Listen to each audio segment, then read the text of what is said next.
When it comes to talking, these four can do it better than most. Welcome to the Final Word podcast, where our hosts will share their unique perspectives on social issues, youth sports, and sports in general. And now, meet our esteemed panelist, Joe Phylon, youth basketball coach and self-proclaimed media guy. Chris Ward, co-founder of the Skills Center and development specialist for Skills Center Elite Training. John Orayo, co-founder of the Skills Center and director of Skills Center Elite Basketball. Andre Lewis, high school basketball coach and the Skills Center high school basketball coordinator. This is the Final Word. Could you, because you've been coaching for, how many years have you been coaching college basketball? 20 plus. Because you said 21 years starting now, so I'm not trying to date you. Yeah, no, 20 plus years. Yeah, 25 years, 26 years. Yeah. So you've seen a lot, and a lot has changed. So could you tell us your version of the transfer portal and the evolution of it over the years? What have you seen? I remember this. We had a guy who when I was coaching at Webster, Division III school in St. Louis, Webster University. And I got to be really good friends with one of the players from St. Louis U. We actually played City League together. So there was City League. Lorenzo Romar used to play in the City League. Like Taylor, he was a head coach at St. Louis at the time. He wasn't in the NBA at that moment, but it basically was anybody was playing in this league. It wasn't a lot of teams. I think there were 8 or 10 teams in this league. And I was playing with a guy who had just finished up his career at St. Louis, but he was a Prop 48 guy, the old Prop 48, right? Not eligible in the first year, and he didn't graduate, so he had no more years. But he could have another year if he went to a non-Division I. So Charlie Spoonhour, who was the coach at the time at St. Louis U, and went on to be a UNLV coach for a bit, and a great guy. One of the funniest guys in coaching, a great coach. And he lived near me, so we had gotten to be friends. And he calls me up, and he says, and he is this like Arkansas accent. He's like, Randall, I'm gonna take, and I won't even say the guy's name. But I need you to take him. He's a great player. You take him, he's another player. And I played in City League with him. He was one of the best players in the City League, like unbelievable. He was the defensive player of the year for St. Louis for their team that last year. So for Division III, it would have been unbelievable. But my AD would not let me take him because of the perception of a one-year transfer. And I look back at that and think that blows me away, right? Think about now, like everybody's taking one. Duke's taking one-year transfers. Everybody's taking one-year transfers. And on top of it, we would have helped that kid graduate, right? We'd have helped him get on and get that next year. He still had some credits to get. So that to me kind of gives like a base point, a jumping point of where transfer was back then. People transferred for sure, but it was less usual. You remember when you think about I'll even go back to Division I. You think about when Duke had their first one and done guy. The first guy to leave early was it Elton Brand? Yes, Elton Brand. Yes, Elton Brand. Who was a GM for the Sixers, and maybe.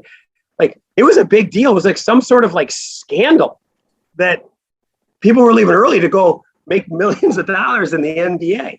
The mentality with that tied into like the whole NCAA like lock in. It's this unionize, stay there. You got to do this. This is a commitment. It really was backwards, to be honest with you, when you think about it. So that's my era. Or our era, whatever. It's my era. Yeah. And now, it's gone to the other extreme. You always see, like you see in politics, it swings one way and it swings back. You're seeing it right now in basketball, where in athletics, where the NCAA has a lot of good intentions, but the road to hell is paved with good intentions, right? So they have sat there and they have watched athletes have no money for food, no money for Sunday night pizza, no money for whatever else. And they have like explained it out and rationalized it. And, when Ed O'Bannon started that thing back with the whole video game thing back in the, 90s, right? Wasn't it the 90s that he started that lawsuit? That was 90s. That was the beginning, right? It's amazing to think that was the start of where we are today. And unfortunately, they have sat on their brains for so long and done nothing. And now you have this tapestry of state by state by state creating these rules and laws with NIL. You have, these like, we better just let everybody this media pressure. Jay Billis, these guys have been pushing this nonstop, and they have an agenda. Like Jay Billis has an agenda. That's my feel for sure. I mean, he never is liked, in my opinion. He's never liked the mid majors, the low majors, where they are. He likes to keep them where they need to keep them, and that's the kind of mentality of a lot of it, right? As great as the NCAA tournament is, it's done. It's what makes it great is the David Goliath story, right? Some team walking in and giving somebody just a run is amazing, right? Well, switch this game over. Holy cow! Look at this thing right now. It's at the end, and somebody's almost beating UCLA or Duke or Carolina, whatever it is. And it's that same thing. We've just tried to hold status quo. In the meanwhile, coaches are making a ton of money. Universities have piling up resources, and building incredible facilities. And Emmert is what he's doing, 5, 6, 7 million a year, whatever he's making a year. And the athletes were making nothing. And then it just dumped on us. So now we have payment, we have unlimited transfer, and we have a situation where the cart is ahead of the horse. And the student athletes are making all the decisions. There should have been some sort of parameter set in place, some sort of balance, but because it came all the way to the end with nothing from the top, I think we're left where we're at right now. It's not great for the game. It's not great for the game, but I also recognize that they should have freedom. I do. I recognize they should have freedom to make decisions and change decisions. I have a question for you, Coach. With the COVID year given to these players, how long do you think it's going to impact high school basketball? Those kids that are coming. How many years you think that's going to trickle down into? A while, Chris. My daughter, and I didn't think it would really affect small college girls basketball, women's basketball the same way.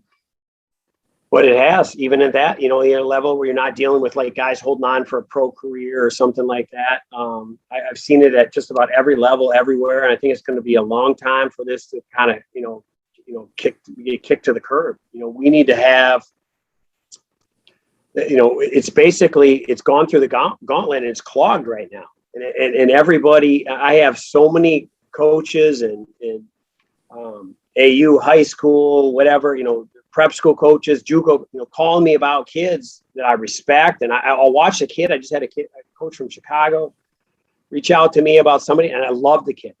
Like, we just don't have spots. Like, you just don't, and that being said, I got to say this, that I think it's moving 180 in the sense that for a little while as D2 were getting all these transfers and the ability to grab a D1 transfer, another high level D2 transfer, just transferring in general became so effortless and seamless, right? Rather than something you really thought about and really had to make a hard decision. This isn't working. I need to move here. This guy moved ahead of me. They brought this guy in. And you know what? I'm not going to play. This is my senior year. I'm not going to play. I need to think about going somewhere else, as hard as that is. Now it's more like it's tough, and I didn't think it was going to be tough. And it's not supposed to be tough, and let's roll. And a lot of people are probably not giving that great advice. So there's a balance, and I really am not blaming anyone on that.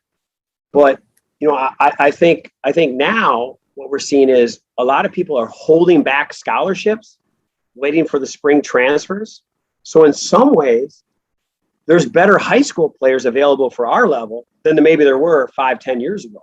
Because those guys aren't getting snatched up the way they were, because the high majors and the mid majors are holding on for the mid major transfer to the high major, the low major transfer to the mid major, and the D2 transfer to somebody somewhere in between. And now we actually are seeing some more high school kids that are maybe like, I would have thought a kid like that would have more recruitment, and he doesn't. And same thing with our level. D2 guys are holding on to their scholarships, holding on to their confirmation money a little bit longer, I suppose. So that'll be good playing into the end of the summer. Yeah, I think that, so you're saying like after their senior year, playing a little bit longer, Yeah, like playing AU? that's what I mean. Yeah. That's an interesting dynamic. Yeah. So sometimes, Chris, I used to look at that and say like, man, that guy, like, look at him. It's desperation, right? It's desperation, hanging on, playing with the junior class, and he's done hanging in there. Now, most of the time when I see that, it ends up working out well for the kid if he's good. I mean, obviously he's good enough. He is. It's just one more opportunity to get seen. As a coach, you have to be able to look at that through a different prism, right? You're looking like, well, that kid, he already had a senior. These other kids haven't had it yet. So not only is he a year older, he's had one more year of like really important experience. So how much better will he get from that point? For sure. But yeah, I mean, I think that's it's definitely something kids should. And I say that, and I'm up against it sometimes. I'm like hoping they don't, right? But I would say that in full sincerity, with each individual case being different, kids should, they need to consider what's in their best interest. Coach, when recruiting a kid, what are some of the things that you look for? Well, the first thing is I want to be a great teammate. I don't. That's, and you guys know, you all play, and the summation of that is so many things. But winning basketball, like, it doesn't happen. It starts in the locker room and ends in the locker room. If your locker room isn't good, like if your guys don't care about each other, they don't care about the coaches, or they don't like respect the coaches. But they don't care about each other. They don't fight for each other. They don't have a foxhole mentality. They don't do things that, like, if somebody's disrespectful, and this is going to sound, I don't even know if this is appropriate for this podcast, but like, it's appropriate. It's appropriate. All right. So some things that get me like, well, like, I've got me in the past, like if a guy's like peeing on the toilet seat, like lift up the toilet seat. Like, who doesn't do that? Like, lift up the toilet seat. Like, you're that lazy that you can't lift up a toilet seat, because that's your teammate in the locker room that's gonna, like, he might have to sit down next. And that stuff drives me crazy, right? Like, nothing is a bigger, like, me. I don't feel like it's not a big deal. I'm mostly getting, I know that sounds, but that's the stuff to me that's kind of the canary in the coal mine for a selfish kid. So, I mean, I don't go around asking high school coaches or AU coaches if he's on the toilet seat. But that was going to be my question, Coach. That was going to be, how do you know that right there? I follow him in. I'm telling you, though. I'm telling you. Okay, let me go back to my guy, Alon, who, again, I love, but like, sometimes addition by subtraction, right? Like, we went on, that team was terrible. We went on to win 12 of our last 13 games and made the NCAA tournament team. And see, we moved a walk-on into his spot. And just like the dynamic changed, right? So sometimes, that's chemistry, right? That's team. It's not like putting the 5 best players together. It's putting the 5 that work the best together. And why do they work the best together? Because they care about each other, when they fight for each other. Something is going on in the dorms, in the locker room, whatever it is. And so, like, we dig in that deep. Like, we dig in that hard, and we dig in that deep. And I feel like one thing that I mean, I'll say this with any sort of ego, but one thing I'm good at is like just having a feel for a kid. Like, when he comes on a visit, like what he's like, what type of kid is he? Is he a me first kid? What he's looking like. I feel that's one thing I think I do really. There's a lot of things I don't do well. That's one thing I do well, and I can grab that instantly, real quickly in that recruiting. On that same thing, Coach. Because we always talk about character. We try to teach our kids character. Just being a committed to hard work and things like that. When you go watch a kid, so say somebody puts a bug in your ear and say, "Hey, this kid is great, man. He can really help your program. I think you should get a look at him." And when you come to see him, how can you get that feel? Like you said, get that feel while watching him play. What are some things that you look for? Certainly, that's a good question. It's a great question, actually. And it's pretty a fluid, not to evade it, but it's a pretty fluid answer in the sense, okay, so when we went down and watched, Hillsborough play and we watched, Santia play, for instance, like he jumped off to, my assistants liked him and said, he's really interesting. You should see him. But he jumped off the court to me because he had a special ability, like a nose for the ball. That translates, like just translates. Like I've never seen anybody go after the glass, go after the offensive glass like that, right? Just so that's one element, John. Like some special ability. What is that special ability? So like, is a guy an unbelievable shooter? Like he has the best on-ball defender I've ever seen. Or this guy, like he makes all the right decisions. He never turns it over. Whatever it is, he's always making the right decision with the ball, never turns it over as a point guard, whatever. So then you start to get, what are the weaknesses? Well, he can't guard this, and he can only guard this side, or he can't shoot. He can't shoot. So that's a problem with guards, right? When you have guards that can't shoot, I might love everything about a guard, but he can't shoot. And so you got to start to think like, all right, can we put enough shooters around this guy? And is he important enough as his talent level dictates to like us dictate to put maybe shooters around him, but maybe those shooters can do less of something else, right? So is this kid that good? Like, like a Lakers, LeBron, right? Well, LeBron's that good. You better start figuring out, you got Westbrook, you got LeBron, you got AD, you better start figuring out where those shooters are going to be, right? You got to start figuring out. So they're figuring out how to space that court. So we don't have somebody obviously like LeBron at our level, but we started saying like, all right, is that guy going to impact us enough on this end that the detractors that we are willing to like go somewhere else with the rest of our recruiting class, or like let's say another good example is a big that can't guard ball screens the way we like to guard them. Okay, all right, that's fine, but can he impact the rim defensively, and can he score on the offensive end somehow? Like, can we get him the ball and not have to like manipulate the offense to get him a bucket? Like, can we just get it to him on the block and he can get a bucket? Or can we pick and pop and he just stretches the defense because he can shoot it?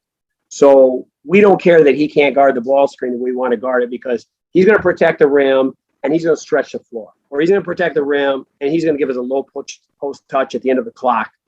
And so that may dictate how we recruit or how we evolve a recruiting class. But in general, like it's really hard. You're going back to transferring in general. You talk about 10 years ago transferring, 5 years ago, 15, 20. I would say 10 years ago, 12 years ago, most teams played 3-ish shooters, right? Somewhere around there. Some teams played only 2, and you could pack the lane and they were probably screwed. And some teams played 4. Once in a while, you're like, oh, you really have to stretch out, get out a little further. You maybe have the lane a little more open and how you guard, or you may, whatever you're doing. But now everybody plays 4. It's unusual to say, and many play 5. And so now all these defensive systems and everything that go like everything that that used to be in play is no longer in play. You can't. Even watch like Tony Bennett of Virginia. They don't pack the way they used to pack. You look at them; they're on the weak side guarding. They're a step off. These guys. They have great individual defenders. They work the heck out of closing out, guarding, but they're taking lottery pick offensive players and teaching them how to defend. They're taking unbelievable college defenders, and they have something they can do well on offense: pass or shoot, basically. On that side, unless they're just, like a Ducati or the kid who's with the Bucks now, they can just cover and, cover ground, block shots, switch ball screens, clean stuff up. But right. That's been a game changer. That's an NBA trickle down, I think, as much. And it's another thing is just, skill development guys like yourself, guys who are working with kids who didn't get worked with before, so you had this elite athlete and he couldn't shoot. And now all of a sudden, like, guys are getting worked with, like, they can shoot, like some guy was a non-athletic kid, they came in, some white kid that came in, you're like, oh, that kid could shoot. That's all he could do, right? He just came in just to do that thing, one single thing. You saw this unathletic kid just shoot. You don't need them anymore because there's so much skill in the game with the elite level athletes. You look in the NBA, there's so much skill in the game. It's phenomenal skill. And the NBA is at the highest level. I mean, everybody talks about the, I think what Jordan did, I'm a Jordan guy. I'm rambling again, but I'm a Jordan guy. And I think he's the best player in the history of the game. And what he did in that physical era and the bad boys Pistons and all that and getting through and scoring. I mean, for him to score 37 a game and 35 a game and all those things with that physicality, unbelievable. But now the lane is so, I mean, the level of players that are on these teams, like a guy like Kerr, Paxson, like BJ Armstrong, they were role players for them, but they're not starting role players on NBA championship teams anymore. Like that's Brad Beal now, right? That's what you're looking for. You're another guy that led the league in scoring or second scoring this year. Now you have 6, 7 guys who can put on the floor, score in the post, and shoot it. That's the evolution of the game, and we're seeing it at our level. The trickle down that we have 4 or 5 shooters we have to figure out how to guard now as well. Yeah, I've been saying that since the boys that I was coaching was in second grade that was coming, and they're ready to run me out of town for saying that. But hey, we were ahead of the game over at the Skill Center. Coach, talking about we deal a lot with the youth, and so many parents and also players, kids, they think if they're not scoring, they're not playing well. When recruiting a kid, are you only looking at scoring? And I know you talked about it a little bit, but could you tell us what your thoughts are on that? That's the least translatable skill in from high school to college or college to pro is scoring. It's so much indicative on competition, style of play. It's just, I hate it when coaches even at our level in our league start talking about, hey, he's averaging 25 a game. Why isn't he getting MVP votes? Is that, hey, you're 7th in the league. The guy's shooting 37% from the floor. You're getting, you're a bad team. And you're just, I want tough defenders. I want hard-nosed kids. I mean, we just had our leading scorer tore his ACL this fall in a pickup game with our guys. And he's not, I wouldn't say, and I'd be the first one, he's just texting with him earlier tonight. He's not our best player. He's not our best player, but he's our toughest kid. And honest to God, if he couldn't make shots the way he can make shots, he would still probably start for me because he's so tough. He's just a tough-nosed kid. And, he's also not an elite defender either. Like, he's a good defender, but he's just a killer. He just has that mentality. The leadership skill is such a high level. So, you look around. I always talk about at our camps and stuff. You look around the game, guys, when we talk and we say, who do you love to play with? Who do you just love? Who do I say I just love to be in the trenches with that guy. I love when he's on my team. I love when coach puts me on the court with him. So what do you love about that guy? I'm pretty sure it's not that he makes 10 threes in a row, because most guys don't love a guy just shooting it every single time. It's probably that he sets physical screens, he talks, he's positive, he takes charges, he dives on the floor for loose balls, he's willing to guard the best player, he's not afraid of being accountable. Those are all things that anybody can do. Anybody can do. There's nobody that's playing a high school game in Florida that can't do the things I just mentioned and do it at a high level. And this is all heart and effort and toughness. And it's a lack of excuses and all those things. As a coach, I tell them your high school coach is going to love you to do this stuff. You're going to play. You may go in and think oh, he's not good enough. But you start diving around the loose and not fake diving, not taking your teammates' legs. I hate that stuff. Late to the floors kind of stuff. You're in there, you're setting, you're always the best screener. You're always the first to the floor. You're always the guy calling out the screen early. You're always sprinting back on defense, even though you might have turned it over or you thought you got a bad call. Those are the things that anybody can do. And those guys, they end up being some sort of mascot that the crowd loves or whatever it is, the kid for the Bucks, the big kid for the Bucks this year. Who's the big guy for the Bucks? The crowd. What? Lopez? No. Oh, no, you're talking about with the Celtics. You're talking about Taco. Oh yeah. No. 6'8", the 6'8" guy for the Bucks to play. You guys are not. I'm a Bucks fan, so now I'm not. I can't just have a mental block. So you guys are not.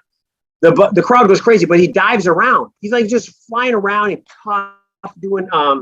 Is it Giannis? Oh, he's with my Heat now. No, yeah. Well, they love them too. Yeah, he's a tough guy. Yeah, I love it. okay. Yeah, that was a big loss. That type of player.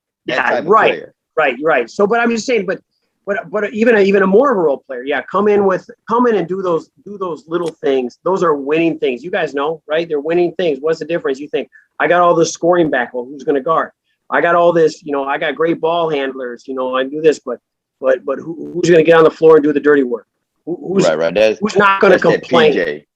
Yeah, PJ Tucker. PJ Tucker. Yeah, that's what he does. Because you look at him and be like, okay, he ain't no superstar. He's not going to give you 30 points a game, but he'll guard the 1 through the 5 and will get in somebody's head and would be the leader. And he's not even the best player, but yeah, I know exactly what you're talking about. The fact that guy is guarding Kevin Durant in the Eastern Conference Finals is insane. Correct. Right? It's insane. It's insane they went to the same school, the same level. When you look at that, the athleticism, skill level, different things. I know PJ Tucker's the tail end of his career, and Kevin Durant's still in somewhat of his prime here, right? So, but like that is, if you can there's so many little nuances that go into winning, and honestly, like one thing I look at when I'm out recruiting, and this is, I'll watch a guy like AU or JUCO or something like that, and I'll watch him and I'll think like, all right, he's having a bad game. It's okay. Like my assistants might send me, hey, I love this kid, and the kid just sucks that day, right? That's the kiss. As an assistant coach, I remember that, and like, God, he's playing terrible. He played terrible today. Oh no, coach, he's better than this. I know he's better than this. But like you're going out, and the guy plays, he gets pulled out. How does he react when he gets pulled out? Does he like just dismiss his guys trying to dap him up fives, whatever? Just just head down, go with the coach, go away. To go down the end of the bench, to make a fuss, make a scene, put a towel over his head, or is he engaged in the game? He might be pissed at himself. That's okay. Like I'm okay with emotion. Like I'm an emotional guy. I like emotion. I like emotion from my team. My team, that's fine. Appropriate emotion for sure. But is he engaged in his team? Does he go? Is he really? When I look at him, so I'm watching on the bench. Is he really engaged in the run and the rally that happened with him on the bench? Is he really engaged with it? I want to see that. Like they picked me up. They got me. We're going to win this game. I played like crap today. We're going to win this game. I've had a rough run. I've been in foul trouble, whatever. We're still going to win this game. It's not going to be about me. I'm over myself. Or is he a guy that's down there kind of sulking and like looking up the stands, looking for mom, looking for dad, whoever, like just I want to know that stuff, because those are the guys. The former is the guy that you can be in the trenches with, right? Those are the guys you can win with, no matter what. And when they're a star and they do that stuff, like my kid that's down with the ACL, like Rusty Moore, phenomenal. Like that guy, he doesn't care who gets what. He was our leading scorer. He doesn't care who gets what. He just cares about one thing: winning. And it starts because he cares about his teammates, right? As he cares about his teammates, and that's it. And so when you have those guys, you have something. You have a start of something. You have a foundation for success, for championships. And everybody can do that. Like I remember hearing Doc Rivers say, like, almost everybody in the NBA is role players. Almost everybody in the NBA role players. I remember that was shocking. It's kind of a funny thing. Like, what? Yeah, okay. Yeah, that makes sense. The key is convincing them that they're not. And their role is the most important role of anything they play. Like in a sense that, like, all right, you're not Kawhi, you're not Paul George, but what you do, I mean, you're the next guy. You're the guy we can't win without you doing what you do. And it's not BS. It's just making somebody believe in that their role is special and that they want it, that winning is special, and being part of something bigger than themselves is special and will be memorable and be something that they'll have the rest of their life. That's a huge part of coaching, right? I mean, it really is. And it's a long season, and there's a lot of peaks and valleys, and it is hard to stay on that path. Well, I got a question for you, Coach. Actually, does size matter when you recruit? Here we go. Here we go with the size again. God, well, you know what? We obviously length matters for sure. You know, one of the best players I coached, Jarrell Harris, was All-American at St. Leo. Was 5'7", 5'8", probably about 145 pounds, like a jet, lefty. I mean, just a jet, like NBA level athleticism. Shoot it from anywhere, but he was small. But we had enough size around him. You know, we had 6'9", 6'5", 6'7" around him. So yes, size does matters. But I always remember Brad Stevens saying, you know, size doesn't keep me up at night. Skill and speed keep me up at night. You know, like, and that is true. It really is true. When you're putting together a scouting report, how to defend somebody, that skill and quickness combination, that team that has like 3 or 4 dudes that can put on the floor, go past you, create their own shot, and shoot it with range. How do we guard this? How do we guard this? Now, the physicality of that elite rebounding, defending team. And I think the Lakers, you know, 2 years ago in the bubble were a great example of that. You know, they just were physical, fast. You had Randall, a point guard, not a shooter. You had LeBron, you had AD. They embraced the roles. They're defensive. They had enough shooters out there to make things happen. In that case, yeah, size did matter for sure. And I think there's a balance. I think we have 2 7-footers-ish on our team, you know. One's really skilled from the perimeter. One's a little bit skilled from the perimeter.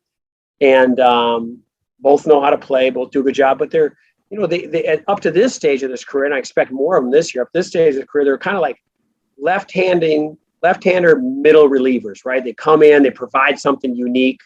They provide, and we use them in spots, you know, we use them in zone here, there, you know, big kid who can shoot it, steps out. When that kid comes in, stretches the 5 out to the court, opens it up for our other kids. We run a ball screen with like Santia, our 4-man, rather than with the 5, so that the 5 is stretched on the floor and their 5 pulls out, and now the lane's open. There's no shot blockers there. We can get to the rim and finish a lot easier. So there's always a zig for the zag, I guess, to answer your question for us. But you can't defend without length. You can't defend without length. That's the bottom line. If you have shot blocking, you really got something that makes defending a whole lot easier for sure. And Joe knows that, right, Joe? That's right. 2 7-footers is my shot blocking record in jeopardy? No, not at all. Not at all. You're good. You're good. So whether you know it or not, Coach, I'm the devil's advocate of the crew. I just like to bring a different lens out to parents and people who are watching. If you're a typical 6'3", 6'4", what are your expectations of a kid that's 6'3", 6'4", as far as position wise? I mean, he's probably going to be a wing, and he might even be a 4.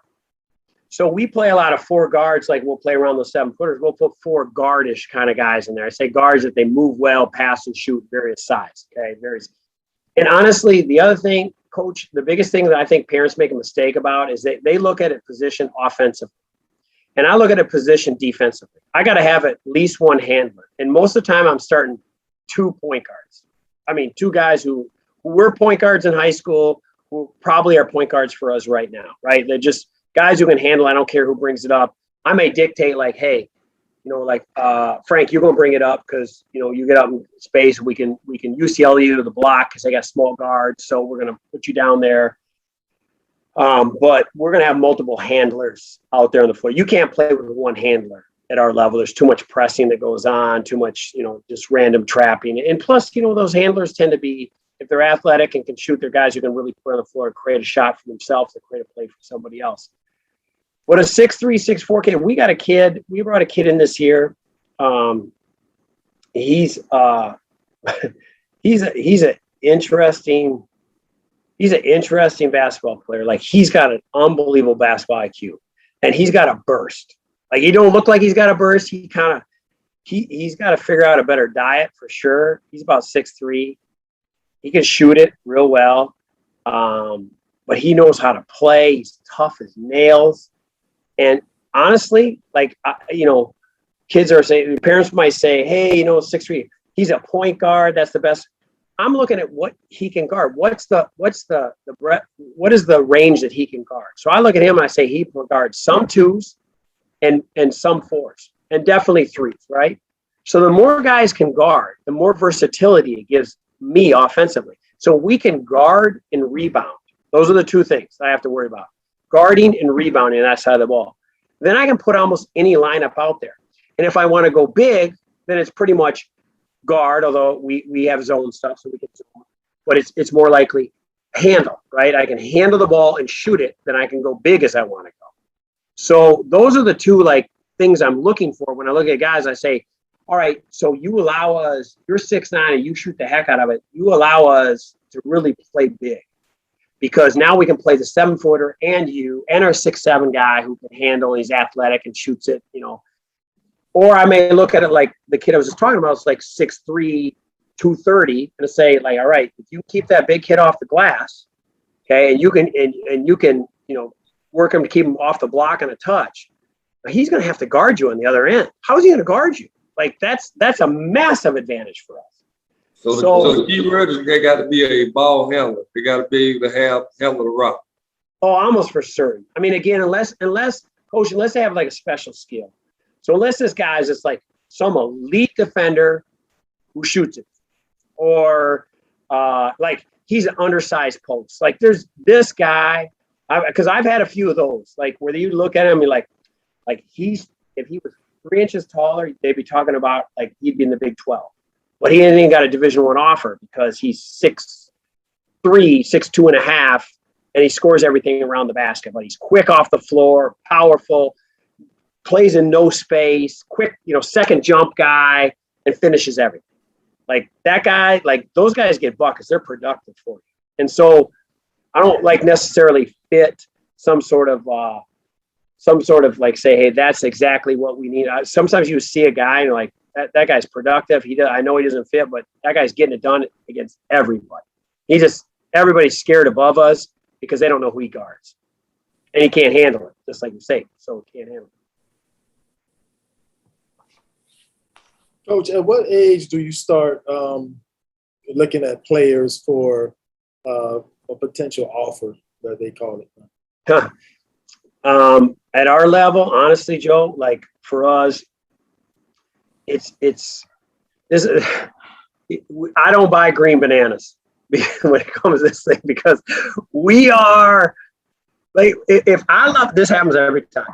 I love a kid and I fall in love with him and I'm his first offer. 50 people immediately, 50 assistant coaches from around the country start following this guy, you know, right on some Twitter. You know, I'm blessed to receive my offer today from St. Louis University, my first offer ever. And then it's off and running. And now all of a sudden we just rung the dinner bell and everybody comes and looks. And then, you know, a lot of low Division I's, let's go see, you know, like they've had some guys. And then that creates the firestorm for him for recruiting. Oftentimes I've said that, listen, we're offering you and you're going to get, now all of a sudden things are going to get crazy because of this one-off, because it's just this proliferation. Because honest to God, a lot of college coaches are just sheep. And a lot of them are great, amazing. And a lot of assistants are just, they can't get that articulated to their coach, their head coach, or doesn't trust them or whatever. But all of a sudden some other one offers and they get nervous. Oh, he can't go there. He's closer to us. He's 100 miles from us. He's 700 miles from them. And they're offering them. So we better get involved in this right now.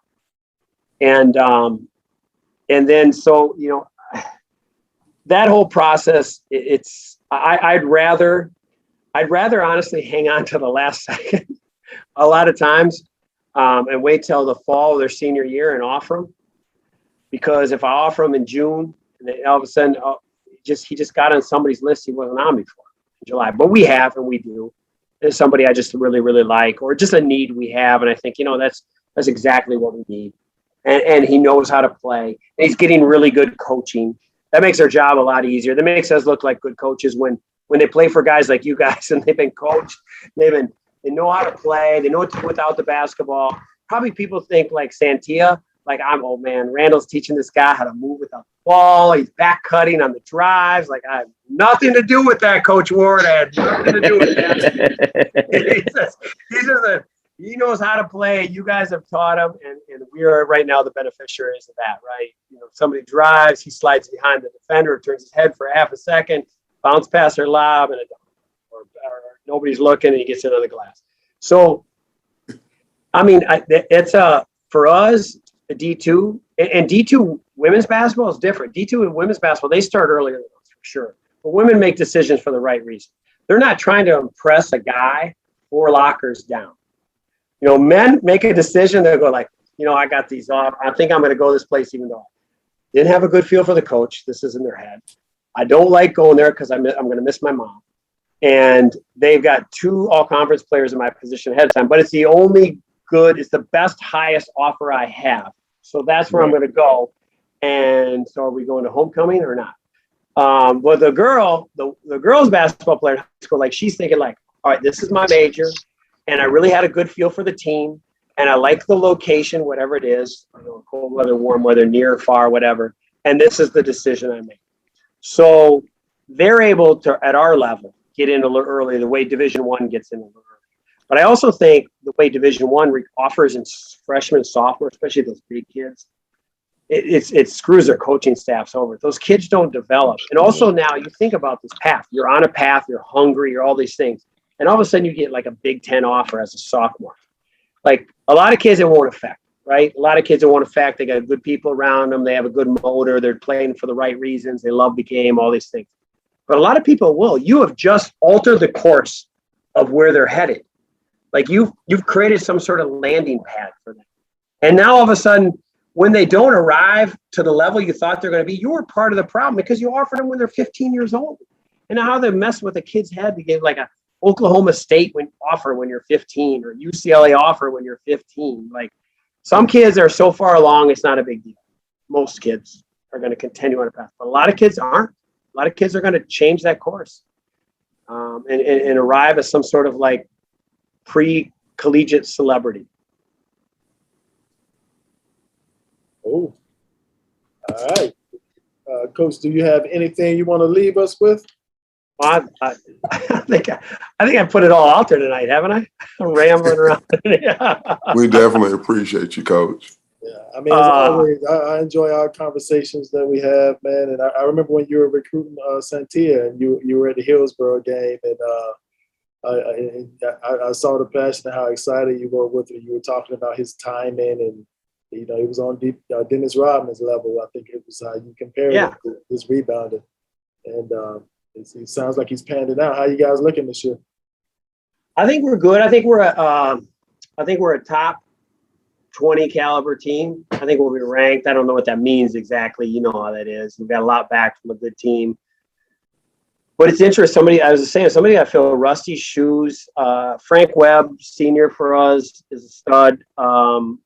Defender, great hands, really good feet. A physical scorer. He's got. He's going to have to take on a lot. He had Rusty next to him. And he's very capable. He's capable of being player of the year of the league. Without being necessarily the best prospect in our league, so to speak, or whatever. He's got a lot of talent. He's an awesome kid. Works his butt off. I think he's a top 5 kid in our league for sure. I mean, almost for certain. So to me, like I look at him and I think he got a great pro career ahead of him. What kind of leadership he's willing to take on. We got some new guys. Francis Seal is we got a lot of really good returns. Francis Seal is he'll be a good newcomer for us. Malik Tyson was the kid I was talking about, the JUCO. They kind of got like a little pudgy, no position guy, and I'm happy to call him pudgy. I mean, I don't care if he was right here sitting next to me, I'd call him pudgy. Really interesting game. Like I love his offensive game, but you're changing habits and stuff too. You're changing defensive habits. We were second in the country in 3-point field goal percentage defense. Well, that's not just an accident. Like we require guys to be in the stands, pressure the ball, fight the heck out of the ball. And so like you can't take possession. In order for you to be able to fight the heck out of the ball, somebody like that's not just a matter of saying like everybody just pressure the ball. That's somebody else got to be in a gap and a help position protecting the rim. They got to be in the right off the ball positions. Like it's easy to get a guy to pressure the ball, level of their athleticism, level of the talent they're playing against. It's hard to get a guy to get sprint to a help position and then sprint to the next help position. And that's really what allows you to really put pressure on the ball on the perimeter, knowing the trust level that your teammates got your back, right? That they're where they're supposed to be, that if I get beat, he ain't going all the way to the rim, making me look a fool in this situation. So I love our guys. Like I do. I loved the first team I came back, Vince's team, the guys that he had here and the guys we brought in. It was a really fun team to coach. It was a little mismatched for us, I think, a little bit of, we switched the system to fit that a little bit, but it was still a little mismatched. Really, really good guys. And that's what I feel fortunate about at St. Leo, that I can, recruit the guys that are great locker room guys, just really good dudes who just play hard and care about each other and just have a chip on their shoulder, and winning matters, and just it really matters to them. So and I know our administration appreciates that. I hope Joe and hope our alum, right? I hope you guys appreciate that as well, right? That these guys play hard and they care, they do the right thing. So I'm looking forward to coaching. I'm looking forward this year. I'm not exactly sure what we have. Because at our level, there's nothing hardly written about from Sporting News or Sports Illustrated. We don't know ESPN. We don't know exactly who that guy is that they brought in. We don't know how good everyone's going to be. So I don't pay any attention to that. But I do. I do love. I love our guys. It's really fun. It's been fun. Hey, Coach, one thing I know we want to do this year is we definitely want to come to the game, but possibly come to the game and do our podcast live. That'd be great. Love it. Love you guys. I mean, you guys, let's do it let's do it like every Saturday or every Wednesday or whatever. Let's do it. Let's make it a regular occurrence. Like, right? I mean, that'd be awesome. It would be. I mean, this is. I'm impressed. And actually, you know what? When I someday get a caricature of me and the intro for some sort of guest experience, then I'll know that, right? I mean, then I'll know everything will be complete. All the stars will have aligned, and I'll feel good about where I'm at in my career, my legacy. We definitely gonna have a night out there. Bring all our, especially our youngsters. They all got to see that college level and how it goes. But it'd be good to bring them out there. We couldn't go last year at all. I think we might have went to. No, I don't think we went anywhere last year. No, but we've taken them to some college games. Yeah, no fans, for sure. Right? Yeah, and for sure they'll get a chance to see both the young men from Tampa. That's what I'm saying, and they know them. They follow them. So I think it's a good thing. Yeah, absolutely. I would say this. So, you're talking about Valentino too, as well. Tino and Santia. I mean, this is a great example. Tino is actually the embodiment of what I was talking about earlier. Like he's obviously a big, strong kid, but he's not overly athletic, right? I mean, he moves pretty well, right? But he's got no lift off the floor. I mean, no offense to Tino, I love the guy, but the guy does. I'm just gonna watch him. Like he's gonna play for us. Like someday he's gonna play. I would feel comfortable putting him on the court this year. He flies around. He's got toughness. He's smart as heck. He's this incredible competitor without like any BS, like he's this incredible competitor and he just does it. I mean, he's a fierce physical competitor and there's no garbage on the side, nothing. I mean, he's a coach's dream. He is a coach's dream. He definitely is. That's good. That's good that you said it. I'm glad you saying that because sometimes when we talk, people just like Joe said earlier, he's been preaching a lot of stuff that people didn't believe in. But when they hear from you that you're in the system, you're a college coach, you're saying this stuff, because some people may think, oh, he's just a walk-on. They just gave it to him, whatever. But at the end of the day, people who really know Tino, they know he's a hard worker. And a lot of these videos, a lot of these social media, they hype up these kids so much that they start thinking the wrong way.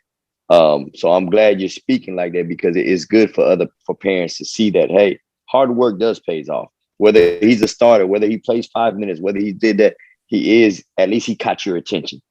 And a lot of people don't even see that part. Yeah, for sure. And I'll say this: you guys were asking me about wrapping stuff up with us, like we and this is not some sort of like PR thing or anything. I would tell young kids, like for us, and not everybody's the same, but I think a lot of coaches feel this way, but we are a program like of authenticity. Like we are who we are. Like we don't BS around it. Like, okay, yeah, when I go out, I'm not wearing, okay, I threw this St. Leo thing on. Underneath this, I have a Snow Valley basketball camp, which I worked Snow Valley basketball camp before, shirt on. You're up at 5 in the morning. You're on the floor at 6:15. You're leaving the floor at 10:30. Like we're not trying to be a show. You know, we're not trying to be anything that we're not. Everything is, we talk about it, honesty, integrity, like, and self-deprecating. It's okay. Like you make a mistake. Like you can't be my bad every other time down the court, right? But you can be honest and be yourself and be who you are and not try to be somebody you're not. And I think that's really important part of, like, we allow our guys to be that way and we encourage them to be that way to each other and be the best version of themselves in the process, right? You know, just how we say one thing, we say how you do one thing is how you do everything. Like just you love hoops, so you come in the gym and shoot, and you're cool with that one professor, but you hate math, and so you like hide in the back of the classroom. No, we make our guys sit in the first 2 rows of class. We make them, they can never be late. They have to go to every class.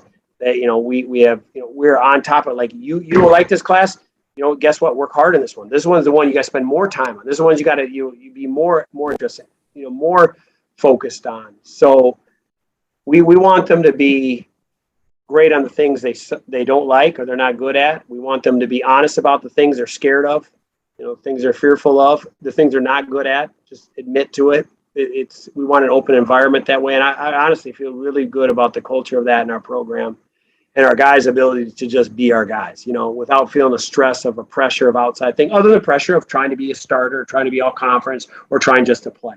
That's a normal competition. You can't fear competition in a higher level program. You can't fear it. You know, that's part of it. Coach, I'm trying to let you go, but I got a couple more. I got two. I think I got 2 more. Me personally, I don't know if anybody else has one. All right. So the first one is when you go to these games to recruit a player and the parents are going nuts in the crowd, does that play a factor in the recruitment process for you, or sideline coaching? Joe, 100%. I tell you 100%. I have backed off of kids. Listen, we are not Carolina. We don't have 18,000 people there. Like that loud, obnoxious voice screaming about his kid playing more, or I'm hearing is say the coach sucks, or the coach is this, or that other kid should pass the ball and throw it to my kid. Like, it won't work in our gym. Like, we get great crowds. We have the best crowds in our league for sure. Sunshine State Conference, we have the best crowds. But you know, we have 2,000 there, and some nights we have way less than that, right? And we can't have a parent in there that's willing to say that and obnoxious in those fashions. For sure, I backed off of kids because of that, Joe. For certain, and kids I would like to have recruited. And the next one I have is how much attention do you pay to the like the highlight videos that are they call them mixtapes? Like, do you guys pay a lot of attention to those? You know, they're like I feel like I'm like that smart old fish at the bottom of the lake that sees that lure come by, but like I still like kind of like that interested in that lure. I see it. I'm interested. It's going by again. I might go up there and take a look at it, but I ain't taking a bite at it without just thinking have some sort of other perspective on it. So that has maybe an initial value. There's some things I can see, like I can take it gives what it does is we get so many emails because of the ability to get information out there right now. And actually it's a disability, right? With social media in some ways, there's an evilness to this too as well. The fact that anybody can say whatever they want to say, get whatever they want out to as many people as that will listen at any given time. So the same thing happens for us. Like, we see this kid and somebody sends us something and you're like, looks all right, but that may be the 13 threes that he's made in the last 3 years and he really can't shoot, whatever the case may be. Or in between, you're not seeing him walking back on defense, yelling at his coach or complaining to the ref. So those are the things I need more tape. And I think always there's a balance. Like I want the mixtape, maybe give me that quick look and may say, check this kid out. We should check this, find out, make a call, make some calls and find out more about it. So let's say it's a Tampa area kid and we get some sort of highlight film. So we'll say that kid looks pretty good. Like, he's quick off the floor. He's finishing through contact, whatever it is, find some more out. So we'll start making calls around. So we'll start with like his coach, his AU coach. We'll start with different things like that. And we'll dig in a little, try to, widen that circle a little bit further and find out other coaches he's coached against, or maybe guys we know, maybe we don't know his high school coach, but we know somebody in the league more intimately. Hey, what do you think of that kid? What's he like? Oh, he's always complaining to the refs. Okay, he's always whining this, but he's tough. He's a good player, but he's got it. Okay, so now we want to dig a little deeper. Like, what is it a big deal? Is he just immature? Is he just mouthy or lippy? Because he can be lippy, but it's not a big deal, and we'll deal with that stuff. Or is he a pain in the butt for everyone that's around him? So we start trying to figure that stuff out, right, where it is. Or usually what you hear, at a high school level, the kid's elite players, like nothing good, right? Because you got a player and he's at home with his mom and dad, whatever. He's got this like infrastructure away from school. He comes to school. He's your best player, second best player. As long as he's practicing pretty hard, like the high school coaches, probably not for no fault of their own, are going to say a lot of bad about him. They don't have him on a daily basis. They're not worried about him getting him to class. That's on the parents. So we might have to dig a little deeper to find out really what he's like. And that's where we start spending time on the visit and some of those things and some of the feel on that. But yeah, we're definitely reaching out as much as we can to find out beyond the mixtape, right? We're trying to get film, watch them live AAU, watch them live high school, and film of both, right? Because there's a combination of all those things that help go into that figuring out where he's at, how he fits for us. I really appreciate it. We have some kids that need to see this. They need to hear that message. I mean, I know one very, very well that needs to hear it. Someone else. I got one question real fast, Joe. It's not about college, but you said you played for your dad. How many years did you play for your dad? I played 2. Actually, my dad should have pulled me out my sophomore year, and he didn't. And I actually is still mad about that. So let me We ask had a really good backcourt, and he said felt like I wouldn't play very much. And also, like, he was very aware of the political part of it and how that might affect, right? Like, and I wouldn't have been impacted. I'd just have been a guy up on varsity that's like coming off the bench and like developing and, it's right. Just up on varsity. That's what it would have been. So was your father, of course, started you in basketball, trained you in basketball, coached you in basketball. What were the pros and the cons? Oh, well, good question. So when I played though, like you didn't have as much, you didn't have as much AU opportunity back then, right? You didn't have as much so you're playing. I played football, basketball, baseball. My dad actually was a head football coach, and he played Big Ten baseball as well. So I was not a very good baseball player, especially compared to him. And I just fell in love with basketball. So, and then he dropped the other sports at some stage in my middle school career. He just became just the basketball coach. And so the pros were that you have that unconditional love from your dad, right? You just know that people always say like, oh, like coaches' kids, they're so skilled, they're so smart, all these different things, and they probably are. You probably are a little more than not than every guy, but than the average guy. They've had that advantage of having somebody in their house who cares about them, developing them and drilling them and talking to them every stage of the game. But I honestly feel like one of the biggest things was that not my junior year, because my dad benched me 5. I was all conference my junior year, but he benched me 5 games my junior year because he thought I was being immature in practice and could do more. He was kind of irritated with me. And but is that I had this kind of unconditional, like I knew no matter what I did, that my dad was going to be real with me about like what I did. Like, okay, that's a bad shot. That didn't mean anything else other than that's a bad shot. Like that was a great game. That didn't mean anything other than that was a great game. That was my coach. Right.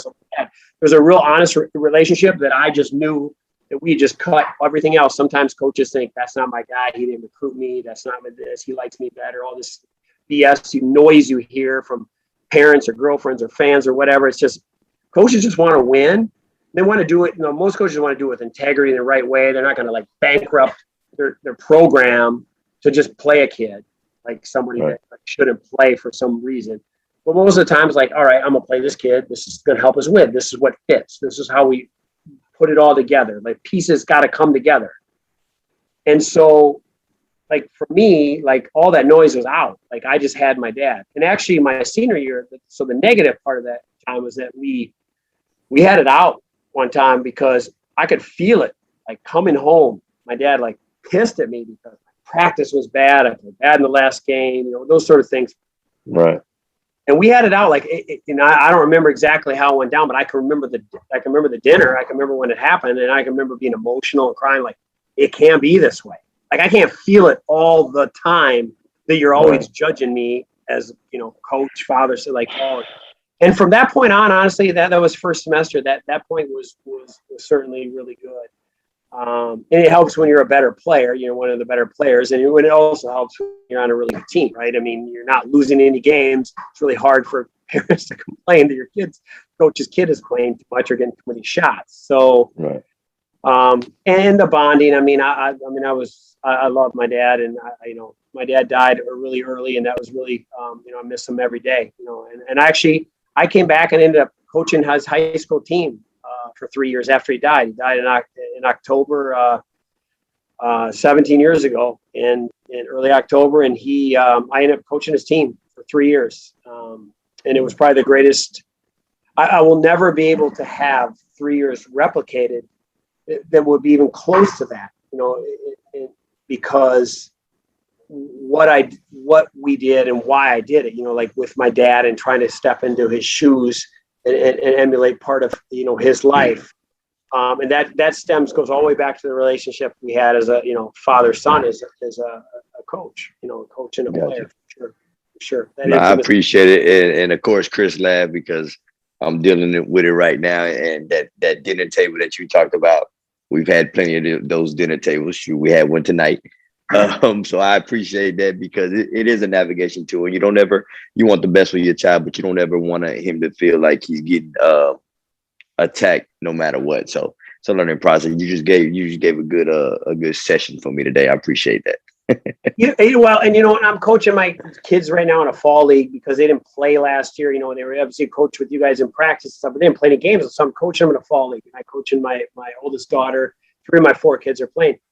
And honestly, I'm very cognizant that there are times when I am just barking at my kids on the court, and I'm thinking, those fans, I thought, those people don't know that that's not my son out there, my daughter out there. They're thinking that is borderline abusive, right? You are like, what are you doing? You bang the back in that dribble. You go to half court. You walk right into that trap, and at the timeout, I'm in his face, like. Like I know that they can handle that because they know that I love them, right? They know that I like that sort of thing, and I'm going to be harder on them because guess what? I want them. I don't ever want them to walk into a high school experience or college experience and be like, "Oh, this coach was so hard on me. He was so tough."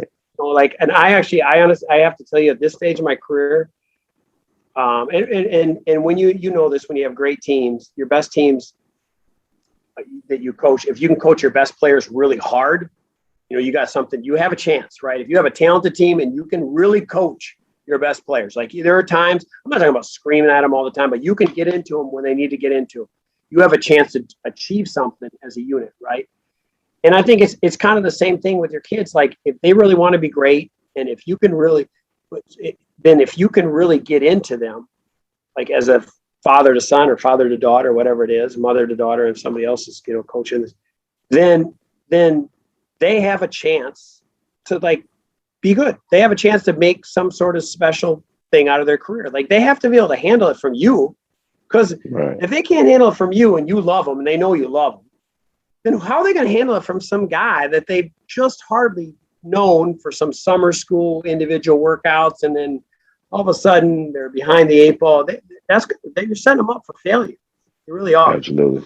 Agree. And kids, people they don't want adversity. People want excuses now. They don't want adversity. Like there's so many everybody's hovering and trying to fix things for everybody. And you know, I, as a parent, like, as a battle, this is going to sound awful too. I'm going to ramble again. This is something like when I was a kid, and I wouldn't want this. This is a hard thing I think about all the time. When I was a kid and I grew up in a small town, we used to fight all the time. Fist fights, a little bit in third grade, tons in fourth grade, fifth, sixth, seventh, eighth, and some in high school. Like, we had some in high school. I can remember my senior year fighting and studied hall right before school started, fighting a kid, like not really wanting to fight a kid. So I was heading right to physics class, but didn't have a fist fight. Like, okay, I don't think my kids have ever been in a fist fight other than with each other. I know they've been with each other because I've seen it. Like, I've seen, go back out there and finish the game. You're finishing the game. I don't care who hit who, you're finishing the game. I don't really want that, right? You know, on one hand, as a parent, like, you want to protect them, however, like, especially this day and age, there's a lot more that can transgress. When I was a kid, like, a fist fight was a fist fight, and that was it, right? And then the next recess, you picked him first. He picked you first for the football team, and you were on the same team, was whatever. But guys solve problems that way, comfortably, one-on-one, some sort of confrontation. It doesn't have to be a fist fight, but you know what I mean? Understand, like, confrontation, solved, debate, solved, whatever. It's gone now. Somebody's debating for you. Somebody's solving it for you. A parent, a coach, some administrator, some teacher, somebody's solving it for you. So our ability to handle adversity, our ability to get through difficult times, our inability to suffer defeat without excuses, like, it worries me. It worries me for society, but it worries me as a coach and a leader. It worries me as a father. And that's one thing that I try to, without putting my kids actually in fist fights. We did buy boxing gloves during the pandemic for our kids. True story. And a ball and a bag. But they were boxing the crap out of each other out in the front yard quite a bit, but, like, not a real fight, right? I mean, still somewhat subdued. Anyway, that probably will get me, if anybody's watching this, that's probably going to get me all kinds of emails or something like that. But anyway, you understand what I'm saying? Like, there's some gravel and grit that we've lost in society, and part of it because it's sometimes unsafe to fight, right? It's unsafe. Somebody will get a weapon. Somebody's going to do something like this. You're going to get suspended, whatever the case is. And I'm not saying I want my kids to fight. I don't know what that answer is, but I'm just saying they're not putting enough confrontational situations. So sometimes I feel like I have to create them by being maybe a little bit of more of a donkey than I'd like to be to them, right? Well, you're not the only one in that, Coach, because I say that about my son. Tyson's probably been in a fight maybe twice, maybe 3 times in his whole. And it's not that you want kids to fight, but you want kids to be able to figure things out. And not enough parents are willing to let kids figure it out. If a kid gets in a fight, parent wants to go down and confront the person they were fighting. Like, you have to let kids figure things out. Kids going to be kids. That's just how it works. It worked for us. I mean, we turned out pretty good. So it's not wanting, it's just like wanting to see as a coach, I would want to see somebody get into a, confrontation, some type of confrontation in practice. That doesn't happen anymore. Kids are so worried about being liked. Like, those are the best practices ever, because know that person you're going to go off with, they're going to have more respect for you on that floor than anything. And then once you leave the floor, if you're boys and if you're good teammates, it stays on the floor. But I used to want to see kids get after it in practice just to compete. So that mentality is not there anymore. And it's not anything bad and negative that you're saying, because we talk about the same thing all the time. It's just a different level of kid now. And it's not based on the kid, it's based on us. Yeah. So our kids didn't grow up like we grew up. And that's our fault. Yeah. So you're not the only one like that. All right, Coach. They used to say, I remember hearing like Winston Churchill or something, like reading some quote of some of those guys saying that the wars, the World War II, the wars or whatever were won on the playing fields of Eton. And Eton was like this elite school where all the officers went. But they were basically saying, like, it was one in recess in the middle school. That's where the officers were getting their gravel and their grit, because they were learning how to like figure stuff out. Like, that's an interesting thing, right? Like, that's like, in essence, he was saying like, you were this is where you figured out how to be a leader. This is where the cream rises to the top. This is where Edward, dialogue, and you want to get to our age, right, where it's just dialogue, right? It's debate and dialogue and figure it out, and we can agree to disagree, but we can get that point across and all those different things. And I worry that this sometimes this generation doesn't have that. But I'm going to say this with an asterisk, that I actually have a lot of kids that are actually like that right now, that are that way. They actually are feisty and fighting in practice. I have to say, no head punching in practice. You can't punch a teammate in the head. Like, that's you can't come back from that sometimes. So that could be really nasty. But like, if it gets nasty, it can get nasty. But we'll jump in when they need to jump in. But guys are willing to say uncomfortable things to each other. They're willing to. That is a hard thing. There's a hard thing in any part of your life, right? Whether it's your spouse, your children, your coworker, your friends, your siblings, whatever. You have to learn that. It's a lot harder to figure that out when you're 25, 30, 35, 40 than when you're 10, 11, 12, and you've learned to come back from some sort of adversity that has been created out there. Anyway, you guys know. I'm preaching the choir. I am.